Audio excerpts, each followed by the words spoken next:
Welcome viewers, you are watching Tube Science Learning Academy. Tube Science Learning একাডেমির official YouTube চ্যানেলে তোমাদের প্রত্যেককে স্বাগত জানাই। আজকে আমরা তোমাদের সামনে যে প্রশ্নটা তোমাদের হিউজ অ্যামাউন্ট ক্যান্ডিডেট বিগত 1 থেকে 1.5 মাস ধরে করছে, এবং আজকে বিভিন্ন সময় হয় না এবং বিভিন্ন ক্লাসের প্রেশারে আমি সব কিছুতে তোমাদেরকে ভিডিওটা থরলি প্রোভাইড করতে পারছি না।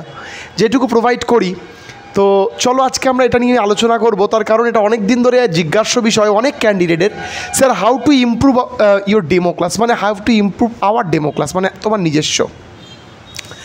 আমি তোমাকে বলছি, আমি তোমাকে জানাচ্ছি তুমি কি করে তোমার ডেমো ক্লাসটা ইমপ্রুভ করবে। দেখো, আমি তোমাকে একটা কথা বলি, ডেমো ক্লাসে তোমাদের ইন্টারভিউ, যে প্রাইমারিটা ইন্টারভিউ রয়েছে, প্রি ইন্টারভিউ, তো প্রাইমারি ইন্টারভিউয়ের, সেখানে তোমাদের টোটাল ইন্টারভিউ মার্কস আছে 10। তার মধ্যে তোমাদের ডেমো থাকবে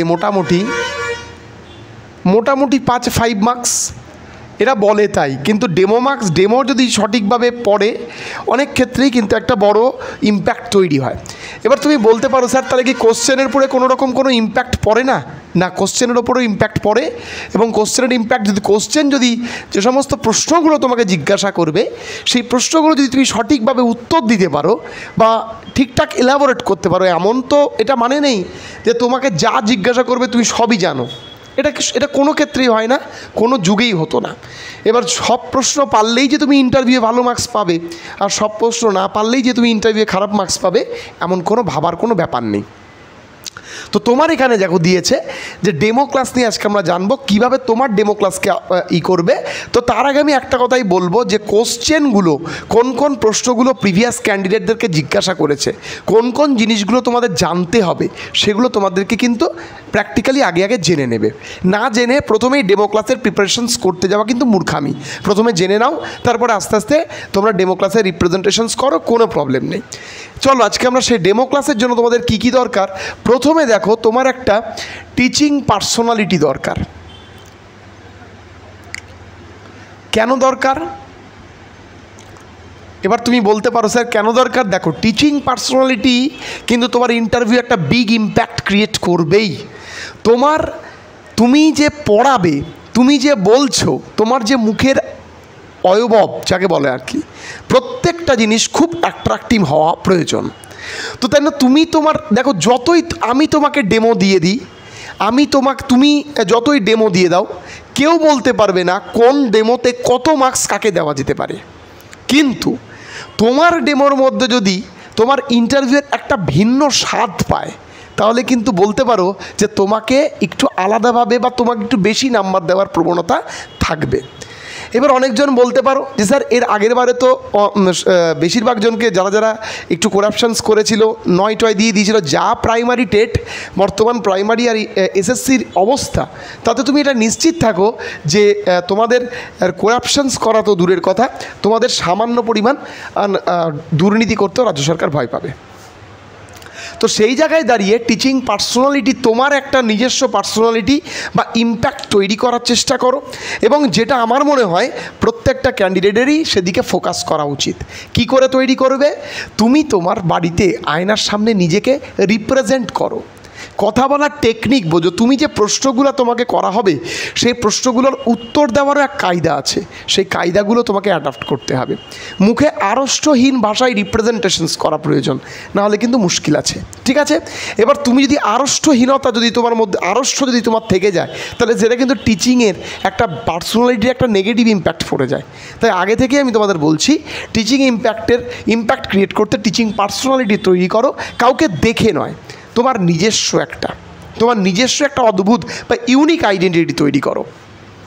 ঠিক আছে, 2 নম্বর হচ্ছে, তুমি দেখো সবাই কি করছে, সবাই ইউটিউব তথা অন্য জায়গা থেকে ইউটিউবের টপিক দেখছে।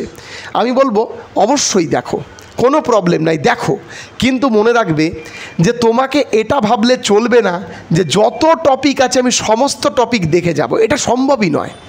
তার কারণ তুমি যেমন দেখছো ইউটিউব থেকে, যে তোমাকে ইন্টারভিউ নিতে যাবে, সেও কিন্তু 5 দিন আগে থেকে ইউটিউব ঘেটে দেখছে যে কী নিয়ে ইউটিউবে তৈরি করা আছে সমস্ত কন্টেন্ট।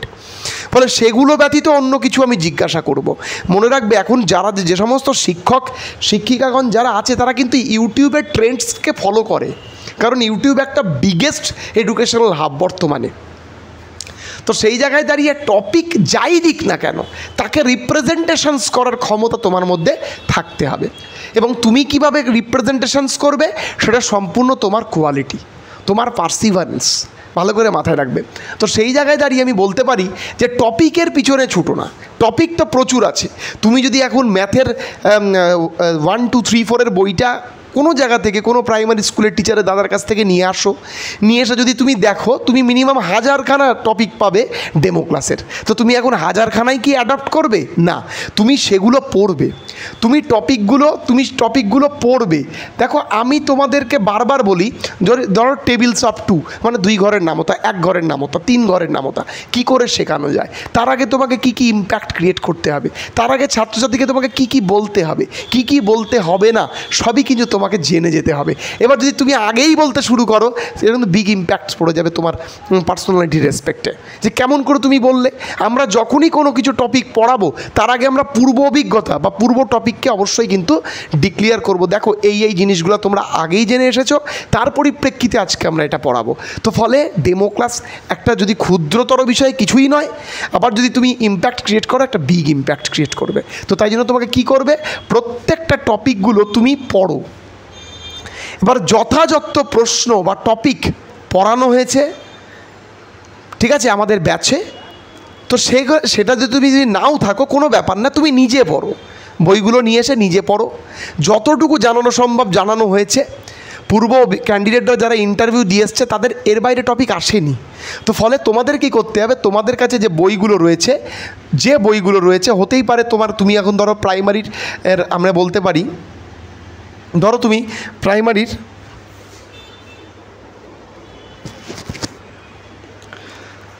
প্রাইমারির 1 to 4 বইটা তুমি ধরো জোগাড় করেছো। তো তুমি টপিকগুলো পড়ো, এবং টপিকগুলো পড়ে সবসময় ডেমোর দিকে তাকাবে না। তোমাকে যে কোনো একটা টপিক রিপ্রেজেন্টেশনস করতে দিতে পারে, এবং ডেমো বলার আগে তোমাকে কিছু পদক্ষেপ অবলম্বন করতে হবে। কি সেগুলো তোমাকে জানতে হবে, যে এই করব না। আমি কি বললাম, একটা ব্যাড বিহেভিয়ারের ডাস্টার হাতে ধরলেও কিন্তু একটা ইম্প্যাক্ট পড়ে যায়, ঠিক আছে। এবার কেউ বিভিন্ন রকমভাবে কেউ কী করে, যে ধরো তোমাকে একটা হোয়াইট বোর্ড দিয়ে দিল, তোমাকে একটা রাস্টার দিয়ে দিল, চক দিয়ে দিল, চক ধরারও একটা কায়দা আছে। তো ফলে অনেক কিছু যদি টিচার দেখে অনেক কিছু আছে, আর যদি না দেখে কিছুই নেই, ঠিক আছে। যেমন তো সেই জন্যই আমি তোমাদের বলবো যে টপিক পড়ে নিজেরা যাতে তুমি তখনই পড়াতে পারবে, তখনই রিপ্রেজেন্টেশনস ভালো করতে পারবে যখন তুমি জিনিসটা সম্পর্কে প্রপার ডিসকাস করবে এবং প্রপার জানাটা বাঞ্ছনীয়। ফলে এটা ভালো করে মাথায় রেখো, ক্লিয়ার? ব্যাস। এবার 3 নম্বর হচ্ছে তোমার কিছু টিচিং কোয়ালিটি। তোমার টিচিং যখন তুমি করছো, টিচিং ভিডিও, আমরা যে আমাদের ব্যাচটার মধ্যে যখন ডেমো করাবো তখন আমি তোমাদের বলেছিলাম যে প্রত্যেকে 1-2 করে টিচিং ভিডিও আমাকে পাঠাবে, আমি দেখব। টিচিং ভিডিও 480pতে করে টিচিং ভিডিও পাঠাও, দেখি তোমরা কেমনভাবে পড়ছো। এবং প্রত্যেকে কি করবে, বাড়িতে এখন থেকেই তোমার কি করা উচিত, বাড়ি থেকে এখনই তুমি একটা 250 থেকে 300 টাকার মধ্যে তুমি অনলাইনে প্রচুর বোর্ড পাবে, হোয়াইট বোর্ড পাবে। এই হোয়াইট বোর্ড তুমি কেনো, ডাস্টার কেনো, এবং বাড়িতে রীতিমতো অনুশীলন করো। তুমি তোমার সামনে বাড়ির কাউকে দাঁড় করিয়ে বলবে, আমি এইটা বলছি দেখ তো কেমন লাগে, সেই তোমাকে বলে দেবে এই করবি না, এই করবি। তার কারণ আমরা তো জানি দৃষ্টিকটু ব্যাপারটা কি, কোনটা বললে দৃষ্টিকটু লাগে, কোনটা বললে ভালো কিছু লাগে। তো ফলে তোমাকে আমি বারবার বলি যে বোর্ড না থাকা একটা বিগ ডিসক্রেডিট। আরে বোর্ডের ওপর সব কিছু এলাবোরেট করা, এই যে আমি তোমার সাথে এলাবোরেট করছি, এরও তো একটা কোয়ালিটি দরকার। তুমি দেখতে পারবে না সবাই এরকমভাবে হোয়াইট বোর্ড এলাবোরেট করছে, আলাদা জিনিস। তো তোমাকে যদি তোমাকে স্যার না থামতে বলে, 15 মিনিট ধরে তুমি পড়িয়ে যাচ্ছ, তোমাকে এলাবোরেট করতে হবে লেখে। এখন যদি তোমার বোর্ড ওয়ার্কটাই বাজে হয়, বোর্ডের হাতের লেখাটাই বাজে হয়, এটা বড় বাজে ব্যাপার। তো সেই পরিপ্রেক্ষিতে আমি তোমাদের যেগুলো বলছি সেগুলো কিন্তু একটু মাথায় করো এবং সেগুলো রীতিমতো চালাও, তাহলে দেখবে তোমরা কিন্তু অবশ্যই ইমপ্রুভ করবে। আর অবশ্যই কোশ্চেন করা হবে, সেই কোশ্চেনগুলো যদি তুমি ভালো অ্যান্সার দিতে পারো, তাহলে ডেমো যদি তুমি ভালো দিতে পারো, তুমি নিঘাত 10-এ 9 পাবে, ঠিক আছে। এবার যদি তুমি বলো স্যার 9 পাবো, কোথায় গ্যারেন্টি আছে? তুমি যে ভালো ইন্টারভিউ দেবে তারই কোনো গ্যারেন্টি নেই, তারও কোনো গ্যারেন্টি নেই।